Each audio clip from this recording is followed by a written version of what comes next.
high above Cayuga's waters, there sat an institution made famous by Benny Goodman called Sing, Sing, Sing. Now, once each year, sports fans from all over the world poured inside those high gray walls to witness the traditional archery tournament between the students of Penn State and the inmates of State Penn. Get your wanted posters here! Can't tell the players without a wanted poster! Naturally, once the stadium reached capacity, the ticket windows were closed. Now, State Penn's cheering section was a trifle reserved in its support of the team. The reason for that was simple. Since it was an archery tournament, the Penn State officials deemed it wise to recruit athletes who were proficient in that sport. How? How? And how? Yes, things looked mighty bleak for dear old State Penn. But unknown to the fans and the inmates alike, this year's team would go down in history. For on this particular day, a direct descendant of the world's greatest archer had suddenly decided to captain the team. None other than public enemy number 1 3/4, Robin Hoodlum. With his two evil henchmen, the notorious Alcatraz and Sam Quinton, Robin prepared to do battle. All right, you guys. Stick with me and we'll cancel those Indians' reservations. Hey, you, Al. What gives with a spoon? J. Robin, can I help it if I'm stir crazy? It wasn't long before the teams were lined up in front of the target to see which one would shoot first. Moments later, the game was underway, with the Penn State Indians displaying their unusual, unerring marksmanship. But it wasn't until halftime that the shocked fans realized an upset was in the making. For while the Indians had been hitting the target, Robin and his men had directed their shots at the scoreboard. And that's where it counted. Okay, I shall now attempt to break the world's distance record with my next shot. Okay, get ready, you guys. So saying, the scourge of 11 western states selected an arrow, fitted it to his bow, and aimed it skyward.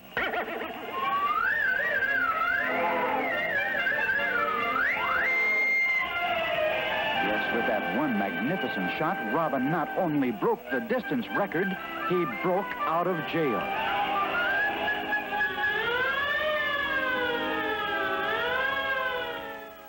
But there was one spot on Earth that remained peaceful and undisturbed, where the easygoing citizens contented themselves by reading up on the latest literature. Yeah, as soon as you're through with the life story of Daddy Warbucks, I'll trade you my Barney Google. Oh, just a second, Rags. I got one more page to go. Yes, this is the happy animal community called Galahad Glen, home of our hero Crusader Rabbit and his comrade in arms, Raglan T. Tiger.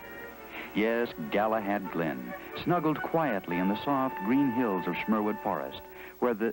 Say, Schmerwood Forest? Robin Hoodlum? Those two names really go together, don't they? And from the looks of that speeding sedan, Schmerwood Forest may not be peaceful for very long. Any of you guys got any idea where we're at? According to this map, boss, we should be 2 or 3 hours from a spot called Schmerwood Forest. What are you gonna do there, set a fire? Look, stupid. I'll make the plans. You guys carry them out. It seemed like a fair arrangement, one that might possibly bear fruit, especially if the fruit were a bank just ripe for picking. Hey, what gives with this crummy heap? Sorry, Chief, but this is the car we always use on stick-ups. She just loses her head whenever she's near a bank. Bank. Now, that word bank had a strange effect on Robin. He loved banks. Of course, he specialized in withdrawals, not deposits. Hot dog, we're gonna rob a bank. You boys wait.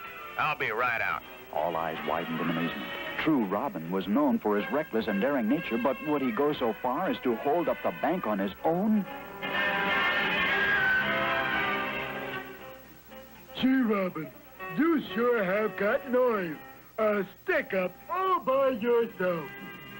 But a surprise was in the offing, for Robin's satchel contained not money, but merely a deposit book. Now, this is what we do. We move into Schmerwood Forest, take it over, then rob the rich, and give to the poor. Robbing the rich sounds okay. But giving to the poor, I just don't get it. However, one glance at the name inside the deposit book, and the evil plan was all too clear. Now do you see? We robs the rich, and we gives to the poor. I am poor. That's me. Overjoyed with the brilliant scheme, the three connivers eagerly pushed onward. But suppose we journey ahead into Galahad Glen, where our animal friends are engaged in a spirited session of Monopoly. Boy, this sure is fun. Whose turn is it? Yeah, mine, I think. Now, let me see. Garf, I owe you $4 million and 63 cents, right? Right. Did I hear someone say $4 million? Yeah, and 63 cents. Yep. Yes, I can figure I now own 4 railroads, 2 hotels on Park Avenue, and $10 million plus change. Oh, it may be play money to Garfield Groundhog, but it's coming across as high finance to Robin Hoodlum. That groundhog on the other side of this fence has got more money than he knows what to do with. Now, how do we get it from him? That's the question. Any speculation on the subject was cut short by the unexpected entrance of the billionaire in question, who chose that moment to get a drink of water. Hi, fellas.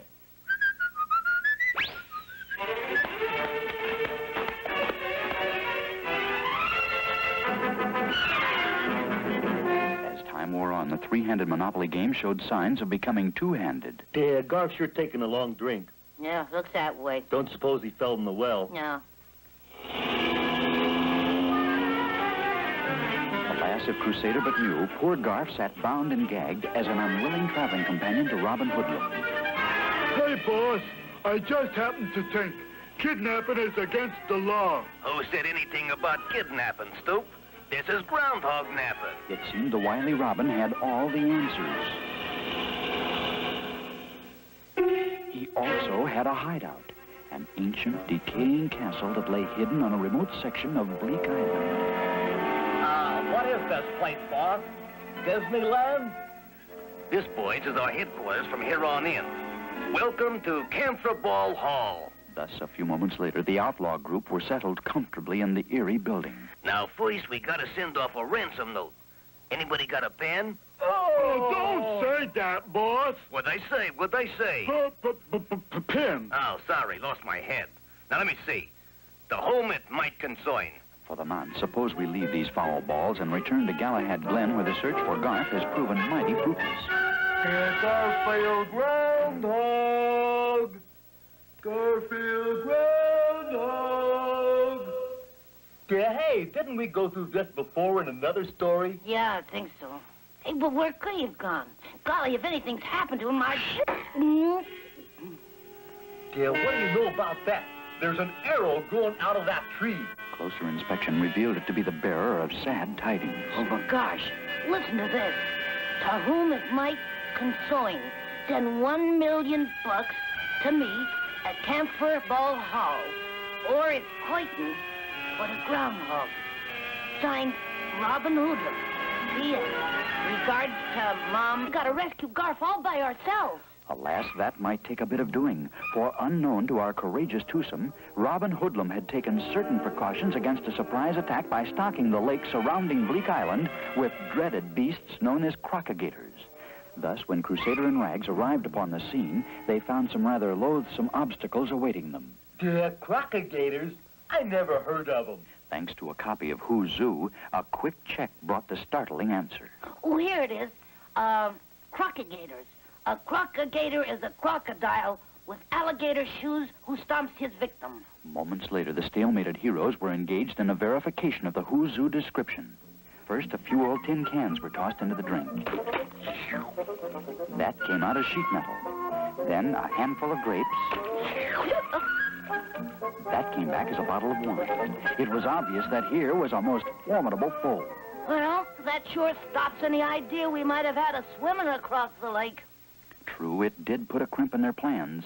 But the ingenious Bunny quickly reasoned that it might be just as easy going over the lake as through it.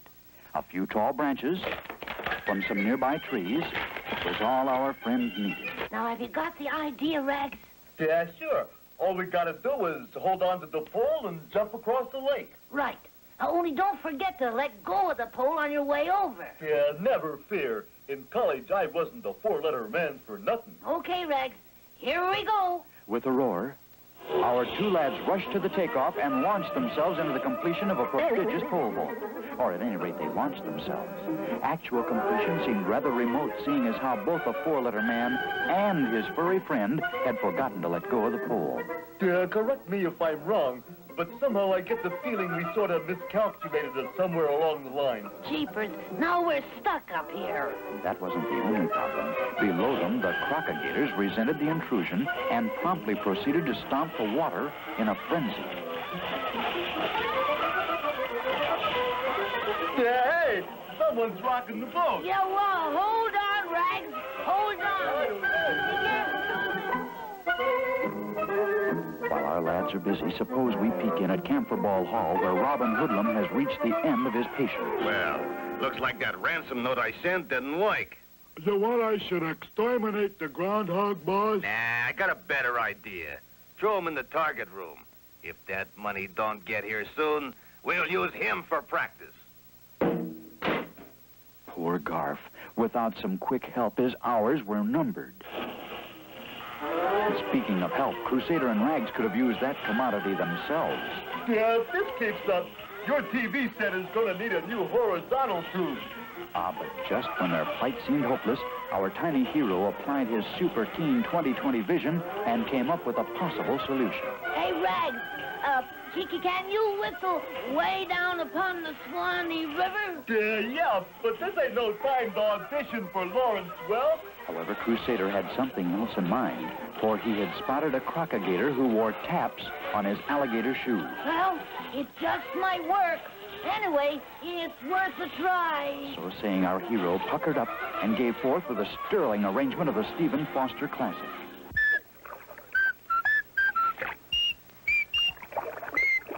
Wow, will you look at that? A few bars of music was all it took to send the tap-souled crocogators into a terpsichorean fit. And as long as they were so engaged, our heroes found it easy getting to the island. Well, you can stop now, Rags. Rags! I said you can stop now if you wanna. Oh, well, come on, let's get going. So saying, Whistler and his dog, Rabbit, resumed their journey to Camphor Ball Hall. Up ahead, the master of that stronghold was proudly surveying some recent innovation. There, that does it. Now each of you has your own private cell. Gee, boss, you're sure some inferior decorator. This place looks just like home.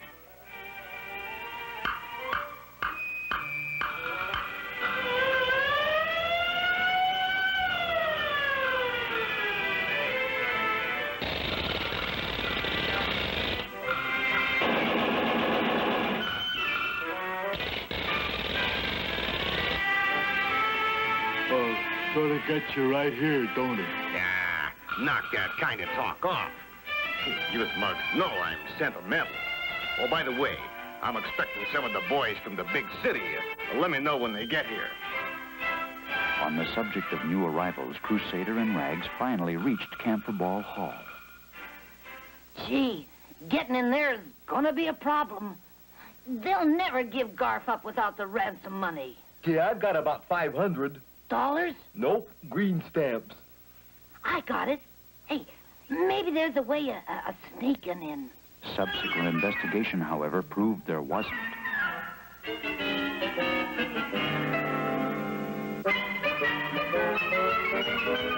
Let's face it, getting in isn't gonna be easy. Yeah, we'd probably make it without any trouble at all if we were crooks. Crooks. Two minds with but a single thought. Moments later, Luckyfoot Louie, scourge of the underworld, and his partner Tigerface Nelson, the top safe and graham cracker man in the business, approached the entrance to Camphor Ball Hall. Oh, our heroes are really taking a chance. It's a break. Everybody over the wall. Robin and his men, it seemed, were allergic to the sound of bells. However, once the initial shock wore off, they realized it wasn't a jailbreak, but only the front door. Downstairs, Crusader quickly outlined a plan of action. Now, don't forget, Rags. You're Tiger-Face Nelson, and I'm Lucky-Foot Louie. You got it? Yeah. Tiger-Face Nelson and Lucky-Foot Louie. Tiger-Foot Nelson and Lucky-Foot. Hello there. I'm Horatio Nelson. Yeah. What this boy means is that he's Tiger-Face Nelson, and I'm Lucky-Foot Louie. Thanks to our wee hero's quick recovery, Rags' error went unnoticed. Matter of fact, Robin welcomed the boys with open arms. The first one that moves gets a slug from me. Now, what are you doing here? Why, we just come to join up with you, Robin. Ain't that right, Tiger? Unfortunately, Tiger was still used to answering to the name of Rags. Yeah, what gives with this boy? Can he talk? Sure he can. Well, say something, Tiger. Yeah. Take it on the lamb, Lefty, before the powder chicken's out. How was that? Wow. You'll have to excuse Tiger, Robin. He's been sick. Yeah, that's tough. Okay, boys, I guess you're okay. But in order to join my gang, you gotta pass a few tests, okay? Okay. Okay? Take it on the lamb, Lefty, before the powder... Never mind. Boy, this kid is real sick. Their initiation into Robin's gang. Wow. We got 2 minutes to open this vault safe. That's practically impossible. Or so it seemed. Fortunately, Rags remembered a catchy phrase he had used in early tigerhood. Yeah, 2, 4, 6, 8. Who do we appreciate? And lo, the safe was cracked. Phase 2 consisted of picking the pocket of a somewhat difficult subject. This time, Crusader solved the tricky problem. Well, boys, up to now you passed with flying colors. But nobody works with me unless he can handle a bow and arrow. This, then, would be the supreme test. Inside the target room, Crusader confidently examined his weapon, then prepared to take aim. However, he immediately froze in alarm, for the only target to shoot at was poor Garth Groundhog. Okay, Lucky-Foot Louie, let's see how good you are. All you gotta do is hit that groundhog and you're members of the gang. With that, the tiny rabbit set his bow and took aim, all the while desperately searching for a way out. So let's shoot already. We ain't got all day. And just when the situation seemed hopeless, he spotted the speed regulator on the target control. Yeah, I just happened to think. I'm used to a smaller arrow. So saying, Crusader went to the target control and quickly snapped the pointer free. Naturally, without an indicator, the practice range lost all sense of restriction and began to speed up madly. Hey, you guys, stop that thing! Too late. Back and forth it sped, gathering momentum each time while Crusader and Rags stood by helpless. The breakneck pace continued until finally something had to give.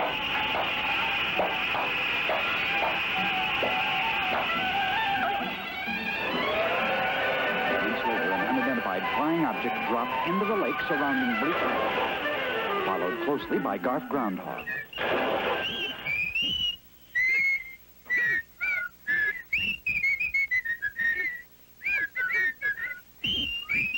Fortunately, the dreaded crocodilators were still involved in a delicate version of the buck and wing.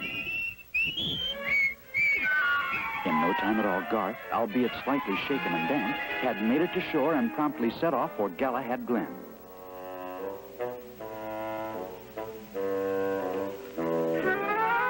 Back inside Camphor Ball Hall, Robin sternly faced Crusader and Rags. Listen, Lucky-Foot Louie, just 'cause we ain't got no target range no more, that don't mean you's is off the hook.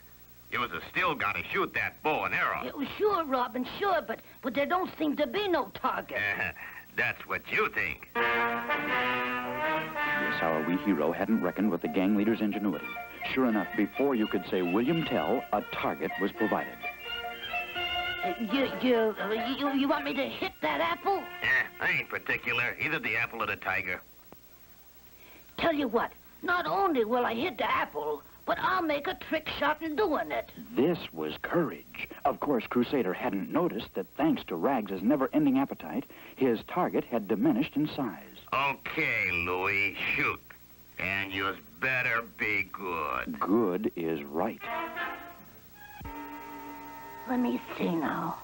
Slight breeze blowing from the north. Chimney is slightly tilted. 45 degrees angled to the left. Yeah, that should do it. While the three mobsters stared in bewilderment, Crusader carefully reshaped the arrow. Gee, Robin, that little crook is gonna shoot a crooked arrow. Why, he'll never hit that apple in a million years. Obviously, Robin thought so, too. Look, Tiger, before Lucky Foot shoots, you got any last words? How about take it on the lamb, Lefty, before the... Never mind. I'm sorry I asked. Okay, Louie, let's see that trick shot. With nerves of steel, our wee hero calmly set his sights, drew the bow back as far as possible, then fired.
Quite naturally, Crusader's trick shooting met with enthusiastic response. Congratulations being in order, the gang quickly adjourned to the main hall. Here's to Louie and to Tiger Face. Boys, welcome to the Hoodlum J.C. Here is your official badge. On one side of the words, E Pluribus Unum, and on the other, a color portrait of Al Capone. Jeepers. Also, this whistle that only dogs can hear. If you ever get into trouble, blow it. What'll happen? Yeah, you'll probably lose the seat of your pants, but it's better than going to jail. At last but not least, a copy of Crime and Punishment with the punishment part cut out. Ceremonies over with, the gang settled down to business. Now, this is the way the real Robin Hood dressed. I know we're all partial to wearing stripes, You bet. but if I'm gonna act like Robin Hood, I gotta dress like him. And what I do, you do. So saying, Robin and his men adjourned to the nearest dressing room.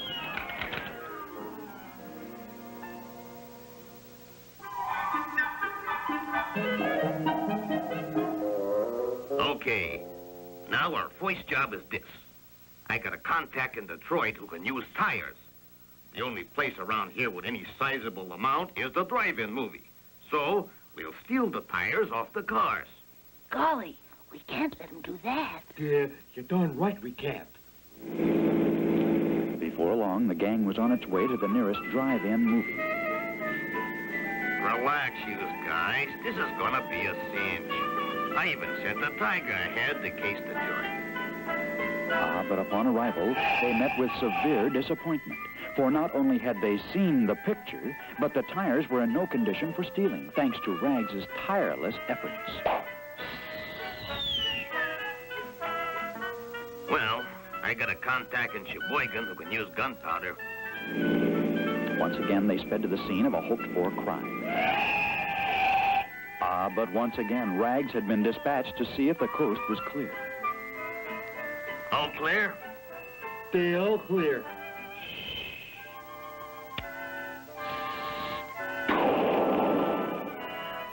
And so it went. No matter where the gang attempted to strike, it seemed that circumstances were just not right. However, Robin wasn't one to let the recent events pass unnoticed.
obvious that somebody in this gang is working with the law. Is it you, Sam? Honest, Robin, I wouldn't cross you. Why, you've been like a mother to me. Well, somebody's been squealing. How about you, Al? Not me, Robin. I've been too busy with a spoon. That leaves the two new boys. Lucky Foot, you been square with us? Why, sure I have, boss. Well, that leaves just you, Tiger. What do you gotta say? Take it on the lam, Lefty, before the... Knock it off. Shh. Okay, if none of yous will talk, I got somebody who will. Squealer, come in here. All eyes widened in amazement, for standing in the doorway was the infamous Squealer, the most notorious stool pigeon in the underworld. If anyone could unmask our valiant heroes, this bird could. Noses are red, fingers are blue. If there's a rat in the gang, I'll find out who. So saying, the Squealer promptly adjourned to an inner sanctum and prepared to cross-examine. And wouldn't you know, the first one he'd choose would be Rags? So you claim you're Tiger Face Nelson, eh? Yep, that's me. Nelson. Any relation to Babyface? He's my half-brother. I'm sort of a half Nelson. Where'd you pull your last job? You know the missing link? I stole it. It wasn't long before the Squealer began to have his doubts regarding our tiger friend. Oh, by the way, I also happen to be an accountant. Now, have you signed your W-2 form yet? I haven't even signed the W-1. Then sign here, please. Unaware that the pigeon was springing a trap, Rags applied his signature. Thus, when the two emerged from the room, the Squealer triumphantly waved the damaging evidence. I just can't ain't Tiger Face Nelson. His real moniker is Raglan T. Tiger. And so, alas, but a moment later, Raglan T. Tiger, former undercover agent, became an unwilling resident of the Camphor Ball Hall torture chamber. By the time we're through with you, you'll tell us anything we want to know. The first thing they did was to make Rags watch 1 hour of uninterrupted television commercials. Yeah, my favorite show. When that failed to break him, they tied his hands, then placed a hot fudge sundae, generously flavored with catnip, before him. A concoction that would drive any cat out of his mind. But Rags was ambidextrous. Finally, as a last resort, Robin ordered the prisoner to be placed in a room full of hats. That tiger is a cat, and all cats are vain. Now, there ain't no mirror in that room, so that cat'll go nuts trying those hats on. Sure enough, Rags couldn't resist the temptation. Good grief. This is awful. What do I look like? It wasn't long before the strain began to tell. Let me out! Let me out! I'll talk! Okay. What do you got to say? Take it on the lam, Lefty, before the... That does it. Boys, exterminate him! Now, it just so happened that one flight up, our tiny rabbit hero was desperately engaged in helping his pal to escape. Unless I miss my guess, the dungeon ought to be right under me. Oops!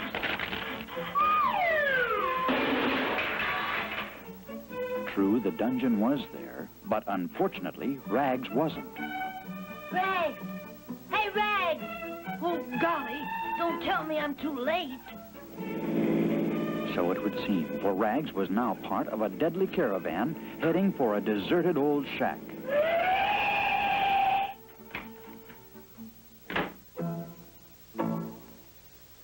Yeah, sure was nice of you fellas to take me for a ride. The pleasure was all ours. Oh, and by the way, Robin told us to give you this as a going-away present. Yeah, how about that? A chronometer. Alas, that looks more like a time bomb. And from the way Robin's henchmen are deserting the premises, time is about up. In just about 30 seconds, that shack is going to be airborne.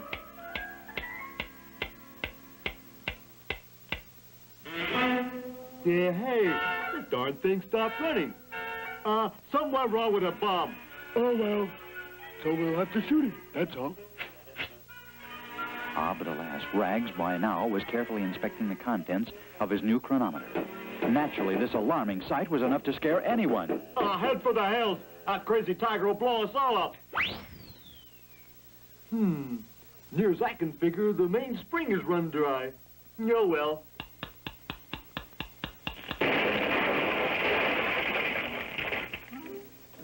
Meanwhile, back at Bleak Island, strange things were happening. For while Crusader anxiously searched the grounds for a sign of his missing comrade, Robin Hoodlum checked a rather mysterious cargo in the basement. Let me see. 20 cases of sleeping pills. Check. 3 barrels of knockout drops. And 1,000 bathtubs. I'll be operating in no time.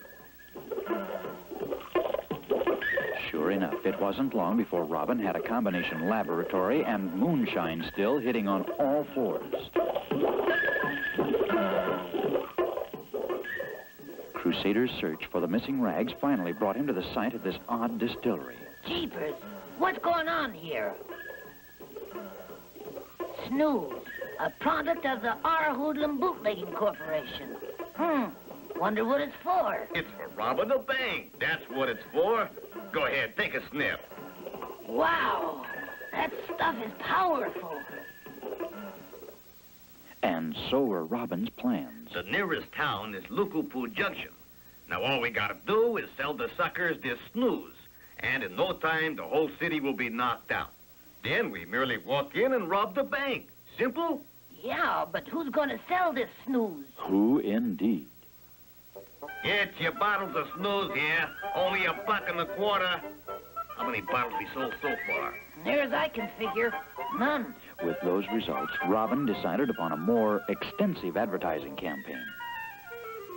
And here is your last question. If you answer this correctly, you will win the British Isles in the state of Colorado. But first, a message from our sponsors. Hello there. Say, have you tried the new wonder drink, Snooze? Friends, if you find it rough sleeping in your bed, then drink Snooze. For immediate delivery, call Camphor Ball Hall, SU 437251. Thanks. And now back to our Swedish movie. That night, back on Bleak Island, a thoroughly disappointed president of Snooze Incorporated faced his sales chart. And there's something wrong here. Up to now, I've had just 3 phone calls, and they were wrong numbers. I gotta figure some way of making the people in Lukupu drink this stuff. Suppose we leave Robin and peek in on our wee hero mulling over the day's developments in his private cell. Wow, what a problem. Somehow, I gotta warn Lukupu to beware of Robin and his snooze. Alas, outside in the corridor, another problem was in the making. For it looks as though Crusader is about to have a visitor. One with an axe to grind. Uh-oh, looks like I got company. I don't know who you are, but one more step and I'm gonna let you have it. Hold on, it's me. Rags. Sure enough, there was something about the armored figure that could only have been our missing tiger. I've been looking all over for you. Yeah, well, me and the fellas decided to take a ride. We got separated somehow, so I came back here and got into this Ivy League tin can. How do I look? Natty. But there's something you ought to know. Quickly, Crusader outlined Robin Hoodlum's nefarious plan. So you see, Rags, we gotta act fast. Now, while I take care of Robin's distillery, you run into Lukupu and warn the folks not to drink that snooze stuff. For the notorious Robin has already returned to Lukupu. Only this time I ain't selling the snooze, I'm giving it away. Robin's scheme involved a series of daring disguises.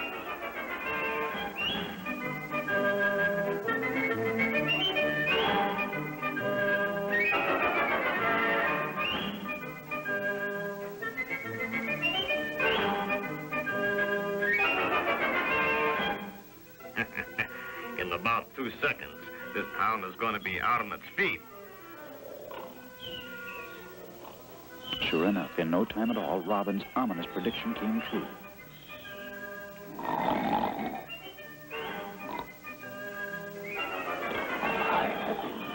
Thus, when Rags arrived upon the scene, he found Lukupu a beehive of inactivity.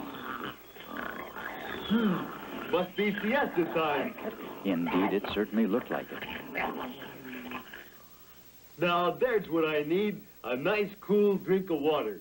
Ah, but that pump leads straight to the Lukupu Reservoir. The very same reservoir that Robin Hoodlum has loaded with snooze. Yes, sir. Nothing like a fresh cup of H2O. But for the moment, let us leave this tiger's Waterloo and return to Camphor Ball Hall, where our wee hero is involved in draining Robin's supply of snooze. But wouldn't you know it, the wily Robin would choose this moment to return to his headquarters? All right, Lucky Foot Louie, you've been caught in the act. One false move, and I'll make a pincushion out of you. Yeah, hi, Robin. I was just cleaning these tubs. Alas, the crafty gangster was not to be fooled. Oh, yeah?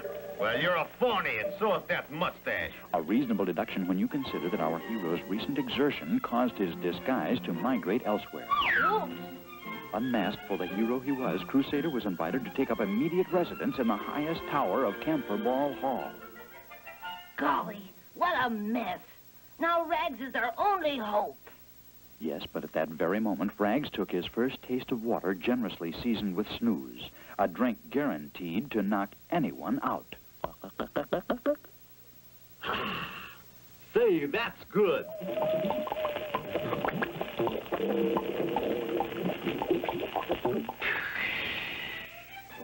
However, our hardy tiger didn't fall asleep as was expected. No, indeed. He wasn't the least bit sleepy. Of course, his memory was completely shot. Rob the bank, rob the bank, rob the bank. Alas, the only words Rags recalled compelled him to head for Lukapu's sole monetary establishment. And in his condition, who knows, Rags might indeed rob the bank. But for the nonce, let us return to Camphor Ball Hall, for Robin has decided to go into action. All right, you guys, jump in the car. Hot dog. We're going to a drive-in restaurant. Look, Stoop, dumb me up or I'll take that spoon away from you. Now get in the car. What about the rabbit in the tower, Robin? You want I should stew him? Nah, that can wait till the next episode. Right now, we got us a bank to rob. But somewhere along the highway just outside of Lukapu, a rather strange moving operation is in progress. Yes, sad to relate, Rags did rob the bank, and he didn't just steal the bank's money. No, indeed, he stole the entire bank. Thus, when the hoodlum organization hit Lukapu... All right, Al, you keep this heap running in front of the bank. It ain't gonna be easy, boss, cause there ain't no bank. What are you talking about? Of course there's a... One glance at the vacant bank premises was all Robin needed. But the eagle-eyed gang leader detected the trail of the missing building. Follow those tracks. We'll catch up with that bank and that crook that stole it. And when we do... It wasn't long before Rags and his building came to a halt before a somewhat deadly roadblock. Hey, it's that tiger we tried to blow up. You're right. Okay, Tiger, before we let you have it, what do you got to say for yourself? Rob the bank, rob the bank. He don't look normal, Robin. He never did. Say, Tiger, you feeling all right? Rob the bank, rob the bank. Gee, he's got a one-track mind. Yeah, but I like that track he's on. And I gotta admit, he did rob the bank. So instead of doing away with our poor befuddled comrade, Robin welcomed him back into the organization. Later, inside the main hall, the happy gang prepared to split the stolen loot. The gross profit amounts to $20,000 bucks. Of course, 50% of that goes to the Home for Old Crooks, 40% for the preservation of cruelty to shoplifters, and 20% for overhead, leaving us exactly $2.33 to split 4 ways. And I'll hold on to that. Now, everybody satisfied? Sounds fair to me, Robin. Me too, boss. How about you, Tiger? Rob the bank, rob the bank. This kid is losing his marbles. Tell you what, Tiger, what you need is a little wake to take your mind, you should pardon the expression, off your troubles. Follow me. So saying, Robin and Rags quietly adjourned to the landing just outside the tower in which Crusader was imprisoned. Yeah, take this bow and arrow. Now, there's a rabbit inside. Shoot him, okay? Rob the bank, rob the bank. Sure. We'll rob another bank. But first, shoot the bunny. Shee. Without further ado, Rags entered the room. Naturally, Crusader was overjoyed at the sight of his comrade. Rags, golly, am I glad to see you. Hey, did you warn the folks at Lookapoo? Rags, what is it, pal? Hey, is something wrong? Hey, what are you doing? Well, say something, Rags. Shoot the bunny, shoot the bunny. He doesn't even know me. Oh, Rags, it's Crusader. Put that bow and arrow down. But alas, the amnesia victim never swayed from his course. Fortunately, our hero was equipped with overdrive, and so with a roar, the Speedy Rabbit took leave of absence with a dazed but dedicated Rags in hot pursuit. It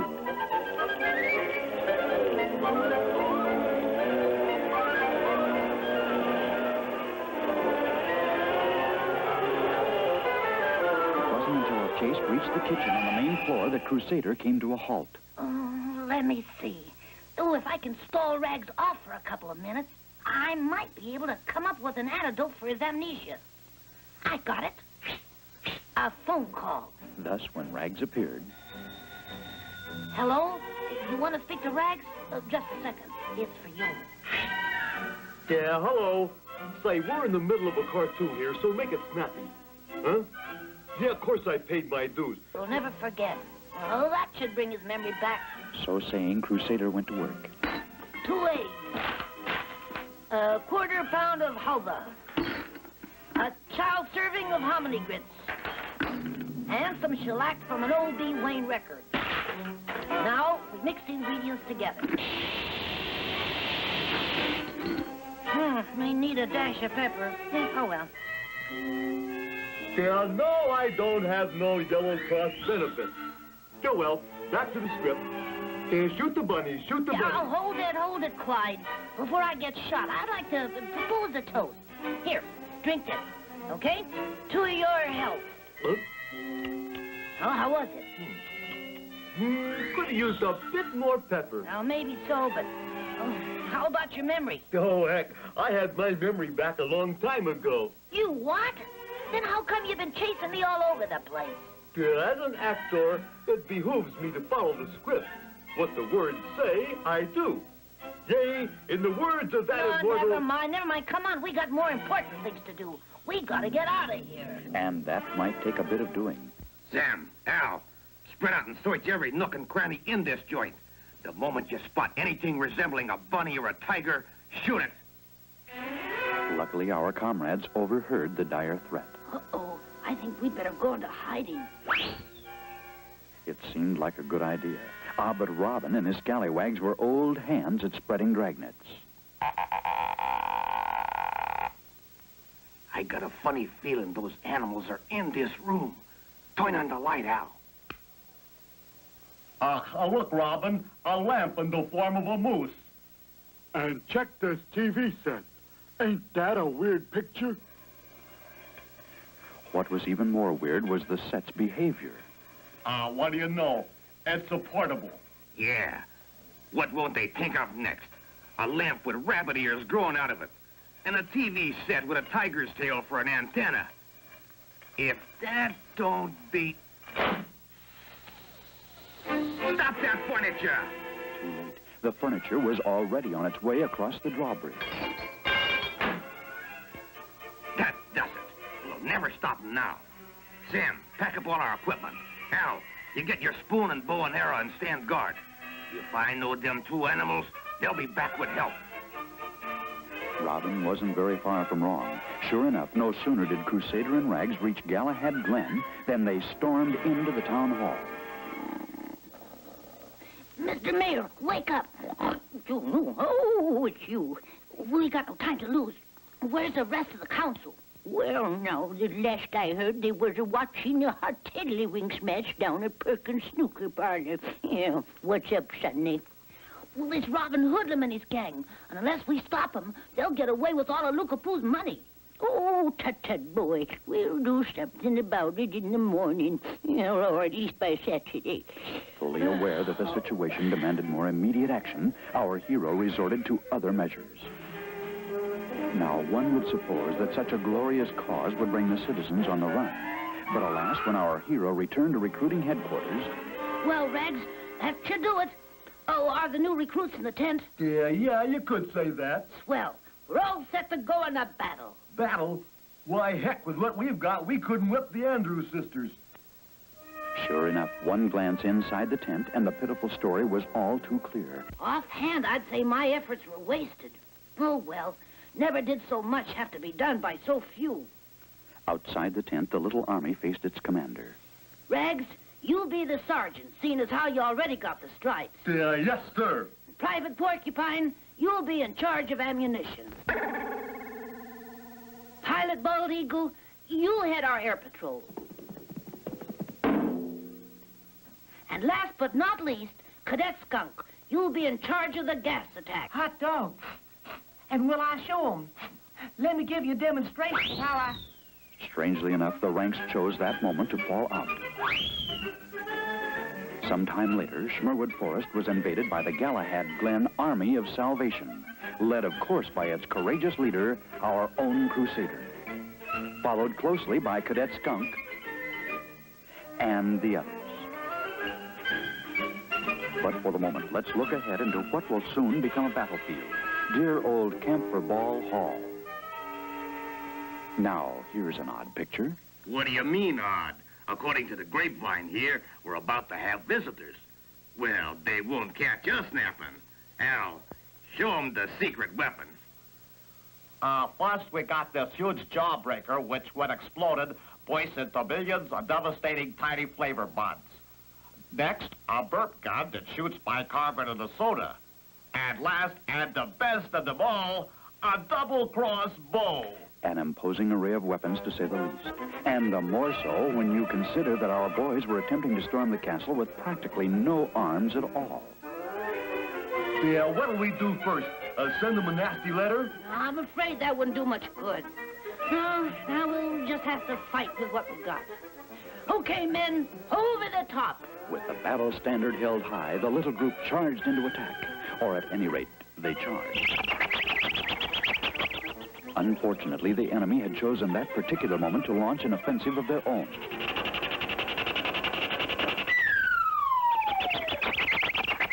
However, the persistent little commander quickly conceived another form of strategy. This one more along the lines of a commando raid. Look at them dopes, thinking they can sneak up on us. Well, we're all set for 'em. Sure enough, as things turned out, the commando's raid was anything but a surprise.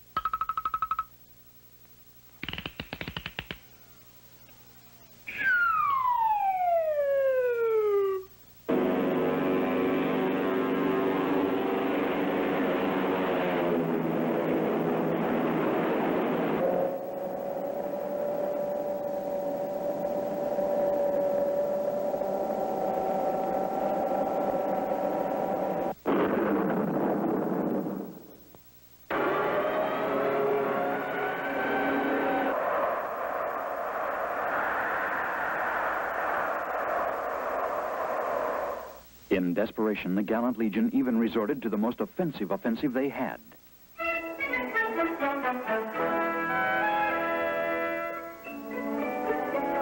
alas, that too came to nil. However, all was not lost. For back in Robin's ammunition dump... Sabotage, Rags. It's our only chance. Unmindful of any danger, our lads went to work, bending every arrow until it resembled a boomerang. There, that does it. Now let's see what happens. Fully occupied with the presentation of the steady bombardment, the enemy failed to notice any alteration in their ammunition. Thus, the results of the next barrage came as quite a shock.